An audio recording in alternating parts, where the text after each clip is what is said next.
Hello guys, ayan, natunawan na naman ako na ice scramble. May natira po kagabi. Ayan, ito po ay gagawa natin ng paraan.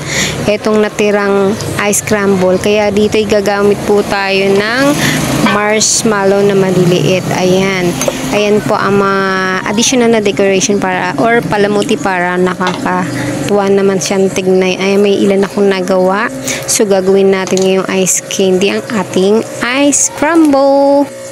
Ayan, meron na po akong nailagay na marshmallow dito sa plastic gamit ang isang kutsarang mini toy spoon. Ayan, naglagay na po ako at lalagyan na po natin ng ilang mga lalagyan na natin ng marshmallow ng natunaw na ice scramble. Lagyan lang po natin guys.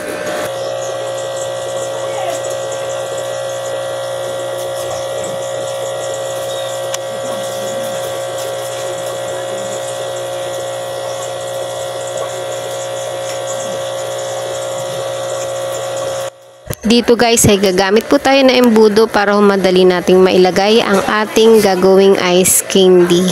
Yan, para mapadali po tayo kasi pag di tayo gumamit nito ay tsak tapon, sayang naman po.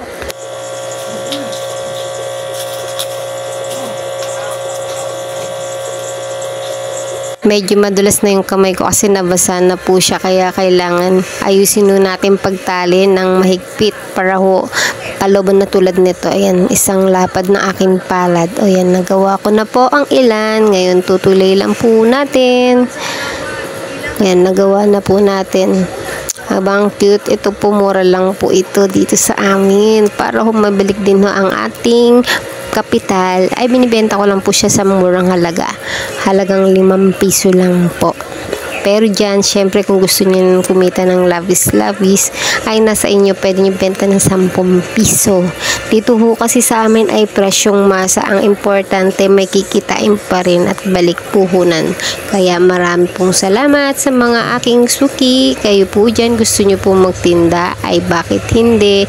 Sipag at tiyaga lang, papatok din yan. Ayan, tulad po ng aking plastic ng ice candy. God bless po. Hanggang sa muli. Paalam. Bye-bye.